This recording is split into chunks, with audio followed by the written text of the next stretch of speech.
Bismillahirrahmanirrahim. Assalamualaikum warahmatullahi wabarakatuh. Kenalkan, saya Rahmazani, CGT Angkatan 9, Kabupaten Pidijaya, Provinsi Aceh. Sekarang saya sedang bertugas di SMP Negeri Ulumul Quran Pidijaya. Dan kali ini saya tidak sendiri, ada rekan saya, Bapak Hidayatullah, jurusan Bahasa Indonesia, juga bertugas di tempat yang sama di SMP Negeri Ulumul Quran Pidijaya. Gimana Pak kabarnya hari ini? Alhamdulillah sehat. Oke, Pak, hari ini kita akan adakan bincang-bincang kecil sebelum kita melakukan supervisi di dalam kelas. Nah, untuk hari ini akan ada perbincangan tentang proses praobservasi. Nah, praobservasi, dan selanjutnya saya akan mengamati Bapak dalam pembelajaran di kelas yang Bapak lakukan, karena di dalam kelas hari ini saya akan adakan proses hari ini kita akan adakan proses hari ini kita akan bincang-bincang kecil tentang pra-supervisi kita. Nah, untuk selanjutnya saya akan mengamati proses kegiatan belajar mengajar Bapak di dalam kelas. Untuk pertemuan selanjutnya kita akan adakan pasca observasi atau pasca supervisi, ya Pak ya. Jadi tujuan kita untuk bincang-bincang hari ini atau obrolan kita hari ini yaitu bertujuan untuk akan dilakukannya supervisi untuk mengetahui atau mengevaluasi jalannya pembelajaran yang akan Bapak lakukan di kelasnya nanti. Dan percakapan pra-observasi ini atau pra-supervisi adalah sebagai persiapan awal kita sebelum mengadakan kegiatan pembelajaran di kelas, Pak ya.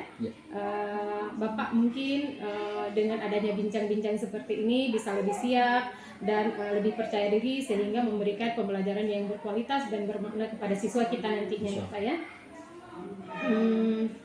Dan boleh ya saya tanyakan beberapa pertanyaan ya. Nah, di sini saya mau menanyakan kira-kira apa tujuan Bapak, apa tujuan pembelajaran yang ingin Bapak capai ketika proses pembelajaran nanti? Ya baik, mengenai pertanyaan apa tujuan yang harus saya capai, mungkin yang dimaksud dengan tujuan di sini mungkin ada tujuan jangka panjang dan tujuan jangka pendek. Tujuan pembelajaran dalam satu RPP. Kalau tujuan jangka pendeknya, maksudnya dalam satu RPP terkait dengan materi ajar atau silabus ya, mungkin nanti kita akan mengajar mungkin di materi tertentu. Dalam kesempatan ini nanti ketika praktik mengajar saya akan mengajarkan mengenai teks laporan hasil observasi.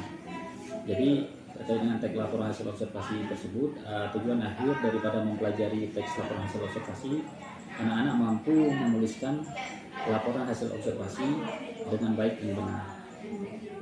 Jadi nanti tahapan-tahapannya di sini saya sudah merancang ada 7 kali pertemuan nanti khusus untuk bab laporan hasil observasi ini. Jadi ada 7 pertemuan dan saya buat 7 RPP langsung gitu, secara kolektif. Untuk selanjutnya mungkin saya juga tanya sedikit ini Pak, area perkembangan mana yang ingin Bapak capai nanti dalam proses pembelajaran Bapak? Mungkin di bidang pengetahuan, perfilman atau yang bagaimana Pak? Mungkin terkait dengan apa namanya tadi?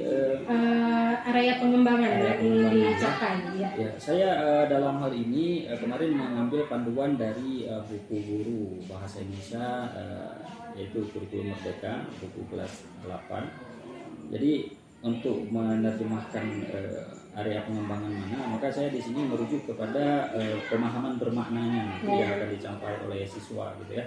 Jadi di sini ada pemahaman bermakna, ada 5 poin ya, 5 poin dari keseluruhan nanti pertemuan yang akan kita adakan. Jadi setiap pertemuan mungkin kita akan mengejar 1 poin mungkin, ataupun dalam 2 pertemuan bahkan kita hanya mengejar 1 poin saja gitu ya. Termasuk salah satunya yaitu siswa itu bisa mengidentifikasi informasi yang ada di dalam teks laporan hasil observasi ya.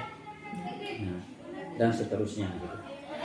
Mungkin saya tanya lagi nih Pak ya, bagaimana rancangan pembelajaran yang ingin Bapak terapkan di dalam kelas, baik berupa khususnya di strateginya, model pembelajarannya, atau metode pembelajarannya itu seperti apa Pak? Ya baik.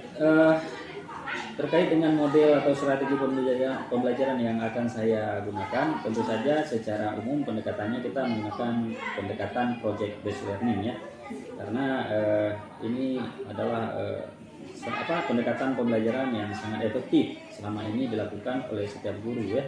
Artinya pembelajaran berpusat pada murid dan siswa gitu ya.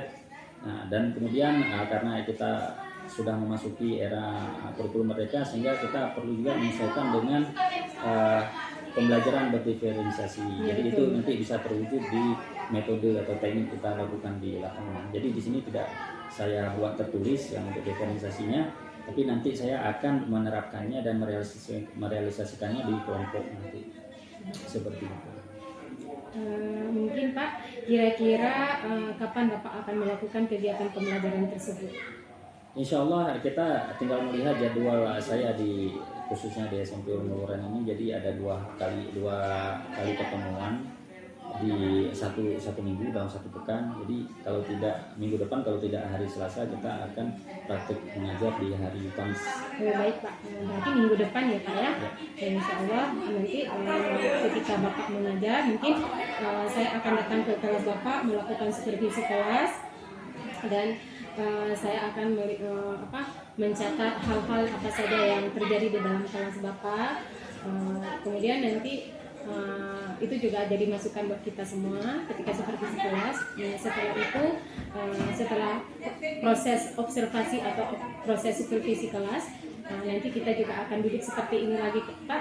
Mungkin nanti ada ibu TP saya, pengajar praktik, yang di dalam percakapan ini, dan nanti juga kita akan bahas bagaimana hasil supervisinya bersama dengan ibu PP saya. Siap. Oke, gitu Pak ya.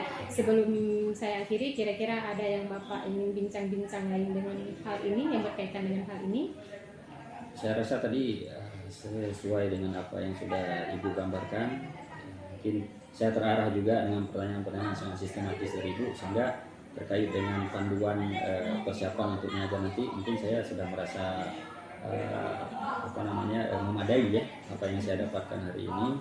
Dan secara pribadi juga saya menyampaikan bahwa kesannya saya sangat termotivasi juga dengan ada kegiatan-kegiatan seperti ini, karena di sini kita saling memotivasi, saling mendukung, kemudian saling mendorong bagaimana caranya nanti kita bisa menciptakan pembelajaran yang lebih efisien dan efektif untuk anak-anak. Mungkin seperti itu saja. Oke, terima kasih banyak Pak untuk hari ini. Assalamualaikum warahmatullahi wabarakatuh. Waalaikumsalam warahmatullahi wabarakatuh. Sekian dan terima kasih. Astagfirullah, apa yang terjadi? Hanan rekam. Nah, terekam tapi pakan. Bismillahirrahmanirrahim. Assalamualaikum warahmatullahi wabarakatuh. Kenalkan, saya Rahmazani, CGT Angkatan 9, Kabupaten Pidijaya, Provinsi Aceh. Untuk sekarang saya sedang bertugas di SMP Negeri Ulumul Quran Pidijaya. Dan kali ini saya tidak sendiri, ada rekan saya, Bapak Hidayatullah, jurusan Bahasa Indonesia, juga bertugas di tempat yang sama di SMP Negeri Ulumul Quran Pidijaya. Gimana Pak kabarnya hari ini? Alhamdulillah sehat. Oke, hari ini kita akan bincang-bincang kecil tentang pra-supervisi kita. Nah, untuk selanjutnya saya akan mengamati proses kegiatan mengajar Bapak di dalam kelas. Untuk pertemuan selanjutnya kita akan adakan pasca supervisi ya Pak ya. Jadi tujuan kita untuk bincang-bincang hari ini atau obrolan kita hari ini yaitu bertujuan untuk akan dilakukannya supervisi untuk mengetahui atau mengevaluasi jalannya pembelajaran yang akan Bapak lakukan di kelasnya nanti. Dan percakapan pra-observasi ini atau pra-supervisi adalah sebagai persiapan awal kita sebelum mengadakan kegiatan pembelajaran di kelas Pak ya. Bapak mungkin dengan adanya bincang-bincang seperti ini bisa lebih siap dan lebih percaya diri sehingga memberikan pembelajaran yang berkualitas dan bermakna kepada siswa kita nanti. Boleh ya saya tanyakan beberapa pertanyaan ya. Nah, di sini saya mau menanyakan kira-kira apa tujuan Bapak, apa tujuan pembelajaran yang ingin Bapak capai ketika proses pembelajaran nanti? Ya baik, mengenai pertanyaan apa tujuan yang harus saya capai, Mungkin yang dimaksud dengan tujuan di sini mungkin ada tujuan jangka panjang dan tujuan jangka pendek. Tujuan jangka pendeknya maksudnya dalam satu FPP terkait dengan materi ajar atau silabus ya. Mungkin nanti kita akan mengajar mungkin di materi tertentu.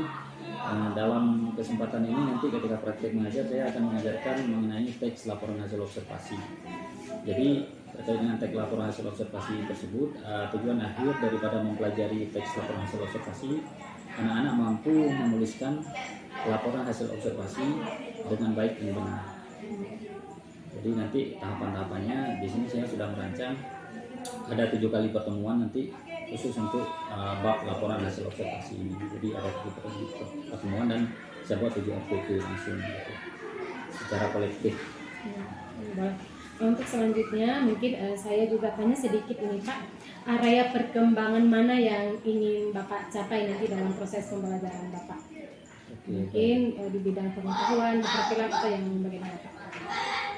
Mungkin terkait dengan dalam hal ini kemarin mengambil panduan dari buku guru bahasa Indonesia yaitu kurikulum merdeka buku kelas 8. Jadi untuk menerjemahkan area pengembangan mana, maka saya di sini merujuk kepada pemahaman bermaknanya yang akan dicapai oleh siswa gitu ya.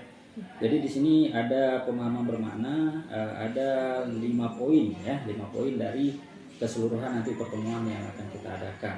Jadi setiap pertemuan mungkin kita akan mengejar 1 poin mungkin, ataupun dalam 2 pertemuan bahkan kita hanya mengejar 1 poin saja gitu ya. Termasuk salah satunya yaitu siswa itu bisa mengidentifikasi informasi yang ada di dalam teks laporan hasil observasi gitu ya. Nah, dan seterusnya gitu. Mungkin saya tanya lagi nih Pak ya, bagaimana rancangan pembelajaran yang ingin Bapak terapkan di dalam kelas, baik berupa maksudnya di strateginya, model pembelajarannya atau metode pembelajarannya itu seperti apa Pak? Ya baik, terkait dengan model atau strategi pembelajaran yang akan saya gunakan, tentu saja secara umum pendekatannya kita menggunakan pendekatan project based learning ya. Karena ini adalah pendekatan pembelajaran yang sangat efektif selama ini dilakukan oleh setiap guru ya. Artinya pembelajaran berpusat pada murid dan siswa gitu ya. Nah, dan kemudian karena kita sudah memasuki era kurikulum merdeka, sehingga kita perlu juga menyesuaikan dengan pembelajaran berdiferensiasi. Jadi itu nanti bisa terwujud di metode atau teknik kita lakukan di lapangan. Jadi di sini tidak saya buat tertulis yang untuk diferensiasinya, tapi nanti saya akan menerapkannya dan merealisasikannya di kelompok nanti. Seperti itu. Mungkin Pak, kira-kira kapan Bapak akan melakukan kegiatan pembelajaran tersebut? Insya Allah kita tinggal melihat jadwal saya khususnya di SMP Uluran ini. Jadi ada dua kali pertemuan di satu minggu dalam 1 pekan. Jadi kalau tidak minggu depan, kalau tidak hari Selasa, kita akan praktik mengajar di hari Kamis. Baik Pak, berarti minggu depan ya Pak ya. Insya Allah nanti ketika Bapak mengajar mungkin saya akan datang ke kelas Bapak melakukan supervisi kelas, dan saya akan mencatat hal-hal apa saja yang terjadi di dalam kelas Bapak. Kemudian nanti itu juga jadi masukan buat kita semua ketika supervisi kelas. Setelah itu, setelah proses observasi atau proses supervisi kelas, nanti kita juga akan duduk seperti ini lagi Pak. Mungkin nanti ada ibu PP saya, pengajar praktik yang di dalam percakapan ini, dan nanti juga kita akan bahas bagaimana hasil supervisinya bersama dengan ibu PP saya. Siap. Oke, gitu Pak ya. Sebelum saya akhiri, kira-kira ada yang Bapak ingin bincang-bincang lain dengan hal ini, yang berkaitan dengan hal ini? Saya rasa tadi sesuai dengan apa yang sudah Ibu gambarkan. Mungkin saya terarah juga dengan pertanyaan-pertanyaan yang sangat sistematis dari Ibu, sehingga terkait dengan panduan persiapan untuk mengajar nanti, mungkin saya sudah merasa memadai ya apa yang saya dapatkan hari ini. Dan secara pribadi juga saya menyampaikan bahwa kesannya saya sangat termotivasi juga dengan ada kegiatan-kegiatan seperti ini, karena di sini kita saling memotivasi, saling mendukung, kemudian saling mendorong bagaimana caranya nanti kita bisa menciptakan pembelajaran yang lebih efisien dan efektif untuk anak-anak. Mungkin seperti itu saja. Oke, terima kasih banyak Pak untuk hari ini. Assalamualaikum warahmatullahi wabarakatuh. Waalaikumsalam warahmatullahi wabarakatuh. Sekian ya.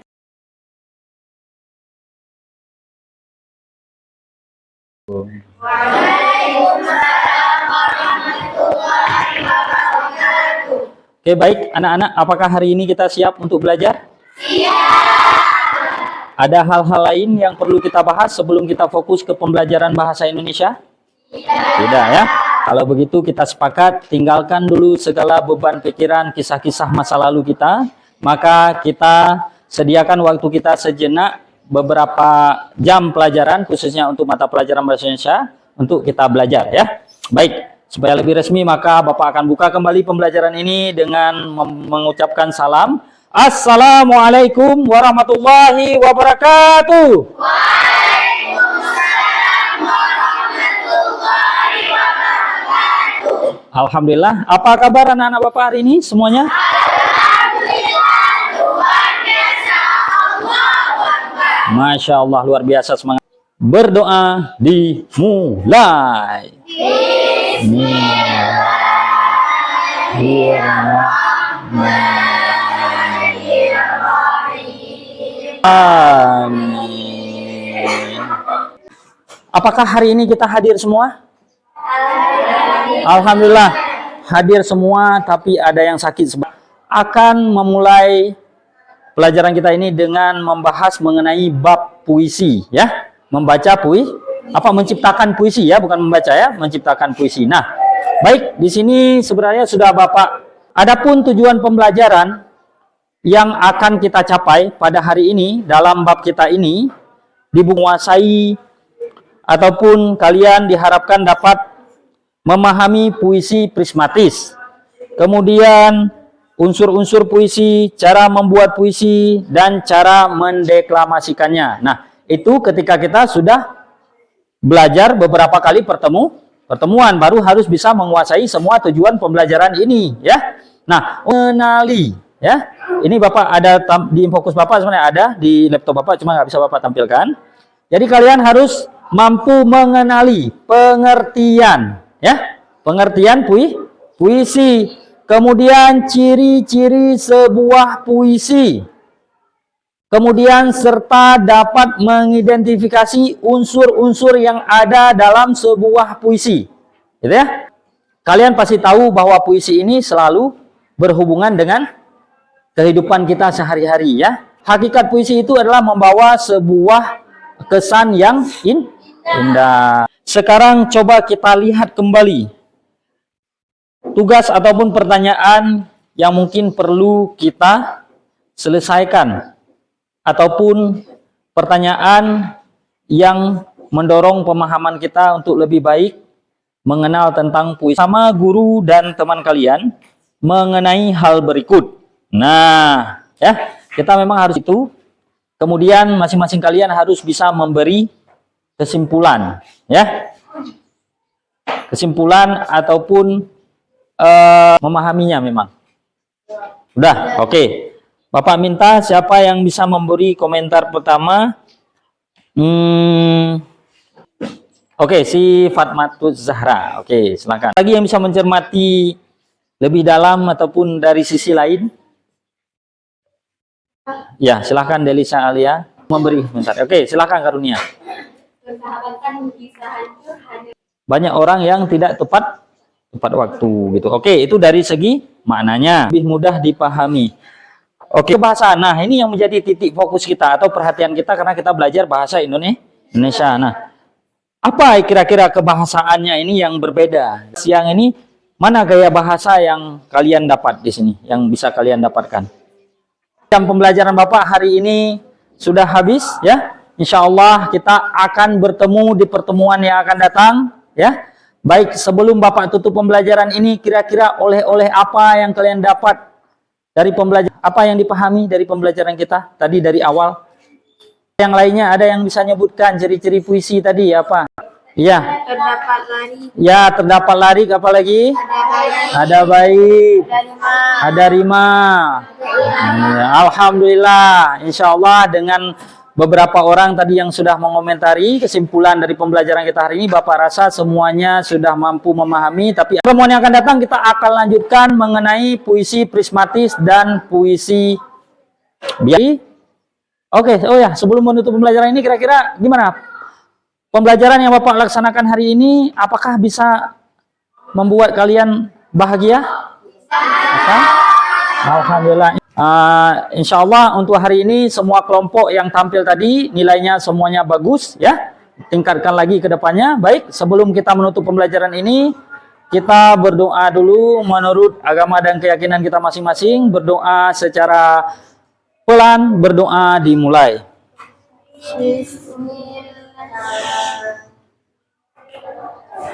Berdoa selesai. Oke, baik. Anak-anak, sampai di sini saja pembelajaran kita. Bapak akhiri. Assalamualaikum warahmatullahi wabarakatuh.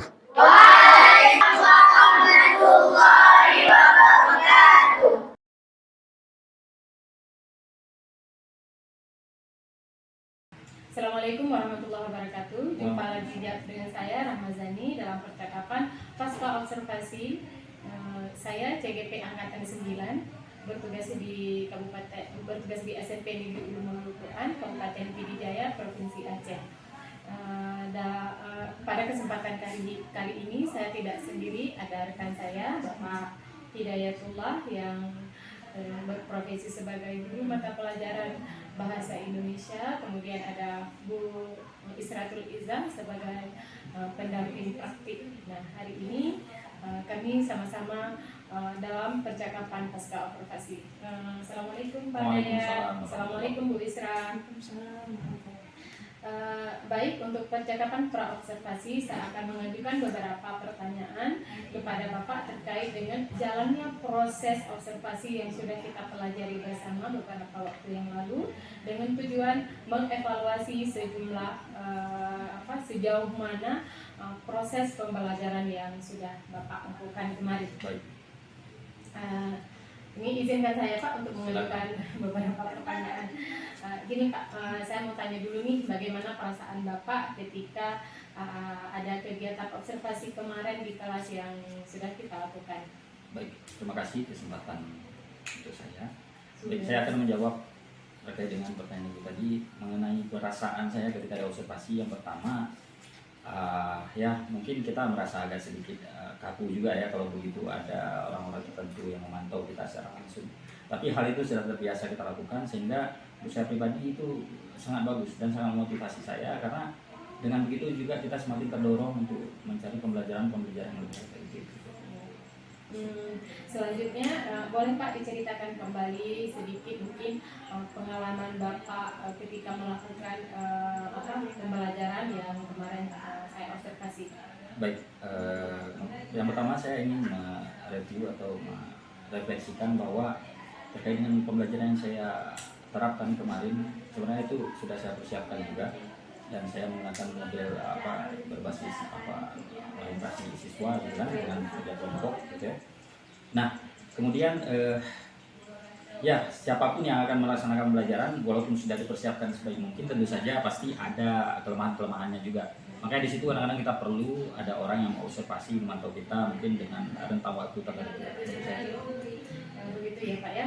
Jadi ketika Bapak sudah melakukan tahapan-tahapan yang ada di dalam kelas, banyak persiapan dan langkah-langkah yang perlu disiapkan itu pasti sudah Bapak lakukan. Dan saya mau tanya sedikit Pak, ada nggak sih kendala-kendala ketika Bapak melakukan pembelajaran itu?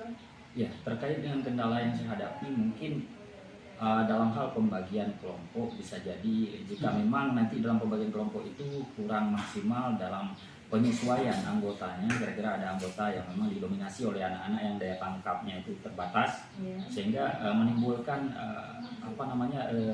waktunya yang tidak sesuai gitu ketika penyelesaian tugasnya.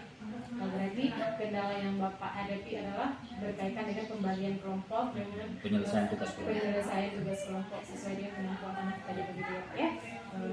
Selanjutnya Pak, saya juga mau tanya, menurut Bapak sejauh mana keberhasilan Bapak sejalannya dengan observasi tadi. Maksudnya itu kan ada Ya, hasil pembelajaran yang saya lakukan pada hari itu. iya, iya. Ya, hasil pembelajaran yang saya lakukan waktu itu ketika saya ingin mengevaluasi ataupun melihat sejauh mana keberhasilan saya dalam menerapkan model pembelajaran seperti itu. Yang pertama saya lihat dari refleksi anak-anak ya. Kita tanya di akhir pembelajaran kayak kemarin bagaimana tangkapan anak-anak terkait dengan pembelajaran yang kita lakukan. Kemudian seberapa aktif mereka kemarin, dan saya lihat itu hampir 85% mereka aktif gitu.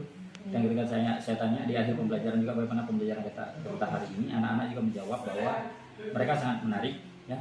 Dan tentu saja kita akan terus cari variasi dan inovasi terkait pembelajaran kita. Yang ketiga, saya juga sempat memeriksa hasil tugas mereka, dan itu juga tingkat keberhasilannya sampai mencapai 85%. Baik, Pak. Ketika Bapak tadi kan ada Bapak bilang tuh kendala-kendalanya itu dalam pembagian kelompok. Ya. Kira-kira bagaimana untuk mengatasi kendala-kendala tersebut, Pak? Tentunya dengan berjenjang ya, sesuai dengan tahapan waktu yang ada, saya akan terus menelusuri, mengidentifikasi anak-anak yang memang punya kemampuan belajar yang berbeda-beda, terutama dari sisi daya tangkap mereka. Nah, sehingga nanti saya komposisi kelompok yang akan saya buat itu mungkin lebih seimbang lagi. Begitu ya, Pak ya. Jadi kapan rencana itu mungkin akan Bapak lakukan? Maksudnya Kalau yang untuk jangka panjangnya sih setiap kali pembelajaran itu terus kita evaluasi, kemudian dalam jangka keperluannya sifatnya yang sesegera mungkin, itu mungkin kita nanti ada peninjauan secara khusus ya, akan kita lakukan, akan kita berikan instrumen untuk mengetahui ya kendala-kendala ataupun daya tangkap anak-anak kita seperti apa namanya pretest ya yang sedang berlaku dalam kurikulum Merdeka ini. berarti akan diberikan instrumen untuk dilakukan dan kemudian dilakukan seperti pretest gitu ya, Pak ya. Jadi kira-kira Pak, siapa yang dilibatkan dalam ini, dalam Peningkatan nilai tersebut? Kalau secara khusus sih tidak ada, tetapi kita melihat nanti yang pertama kita memanfaatkan dulu rekan sejawat kita, jadi sebagai pemantau secara independen untuk kita. Kemudian juga kita nanti bisa juga mengirimkan minta bantu dari pakar, mungkin dari pengawas yang berhubungan dengan mata pelajaran kita, ataupun tokoh-tokoh pendidikan ataupun pelaku-pelaku pendidikan yang memang punya waktu luang untuk bisa membantu kita. Berarti banyak orang yang dilibatkan dalam itu ya. Berarti saya ambil kesimpulan tadi, Bapak mempunyai kendala dalam pembagian kelompok. Insya Allah untuk mengendalikan itu Bapak akan memberikan instrumen berupa seperti pretest seperti itu, dan selanjutnya dilibatkan juga dewan guru, murid dan pengawas gitu ya kan, warga sekolah lah ya. Dan akan dilakukan sesegera mungkin dalam pembelajarannya, Pak ya. Saya doakan semoga Bapak tercapai apa yang Bapak akan rencanakan. Kemudian untuk hari ini mungkin ada lagi yang ingin Bapak tambahkan untuk hal-hal ini? Karena ini secara langsung melibatkan termasuk warga sekolah yang tidak memang aktif di guru penggerak ya, seperti yang saya ketahui. Tapi setidaknya saya merasa bahwa dengan hadirnya program-program seperti ini artinya bisa menularkan budaya-budaya positif juga untuk kawan-kawan yang lainnya, termasuk saya dengan melihat teman-teman yang sudah berkecimpung di guru penggerak ada sedikit inovasi kembali dan ada perkembangan lain yang sifatnya positif, sehingga kami pun merasa ingin terlibat juga. Saya harap juga semua kita bisa terlibat, terutama di dalam program guru penggerak. Mungkin percakapan pasca observasi kita dulu sudah cukup sampai di sini. Mungkin ada perlu penguatan atau tambahan daripada Bu Isra. Gimana Bu Isra? Jadi kalau misalnya apa yang sudah dilakukan tadi, ini bukan yang isinya berarti ya, secara umum aja tadi kemampuan coaching dari Bu Rahma seperti yang saya lihat, kita kan tahu ada 8 ya prinsip coaching. Itu yang pertama, tujuan ditetapkan oleh rekan sejawat. Kalau tadi tujuannya itu sudah diungkapkan sebelumnya sama Bapak ya, sama Bapak ya. Oke, berarti itu sudah memenuhi ya. Kemudian yang kedua, tidak menggurui atau memberikan saran pada rekan sejawat pada saat dimintai saran atau berbagi pengalaman. Nah, jadi pada saat coaching itu memang coachnya itu dia tidak memberi nasihat ya, melainkan terus memberikan pertanyaan yang berbobot untuk menggali informasi dari coachingnya, sehingga coachingnya itu bisa menemukan sendiri solusi dari permasalahannya. Jadi nggak ngasih solusi ya coachingnya ya. Tadi saya lihat juga sudah benar ya posisinya. Kemudian percakapan dua arah dan rekan sejawat lebih banyak berbicara. Oke, tadi Bapak ya lebih banyak. Oke. Kemudian mendengarkan atau mengulang, merangkum perkataan rekan sejawat. Mungkin tadi di sini agak kurang ya, Bu ya. Merangkum ya apa-apa yang sudah dibilang sama rekan sejawat tadi, seharusnya bisa Ibu apa istilahnya paraphrase ya. Nah, bisa ini tadi setelah beliau memberikan penjelasannya ya. Kemudian pertanyaan yang digunakan merupakan pertanyaan menggali. Saya kira sudah cukup ya, sudah cukup menggali juga. Cuma dalam hal ini kan memang perlu apa istilahnya peningkatan ya, terus menerus. Dan namanya juga kemampuan coaching ya. Jadi ini kan baru sekali dua kali, jadi saya maklumi ya. Kemudian yang keenam, percakapan menghasilkan tindak lanjut konkret. Ya sudah tadi ya, sudah ada solusinya. Kemudian tindak lanjut konkret berasal dari rekan sejawat. Oke, kemudian dan percakapan ditutup dengan kesimpulan juga sudah. Alhamdulillah berarti sekitar 6 atau 7 indikator sudah terpenuhi dengan baik ya. Beramal selamat. Terima kasih. Jadi itu saja dari saya. Demikian sudah ya. Oke, demikian percakapan pasca observasi kali ini di dalam penyelesaian tugas saya dalam aksi nyata modul 2.3. Sekian, terima kasih. Assalamualaikum warahmatullahi wabarakatuh. Waalaikumsalam warahmatullahi wabarakatuh.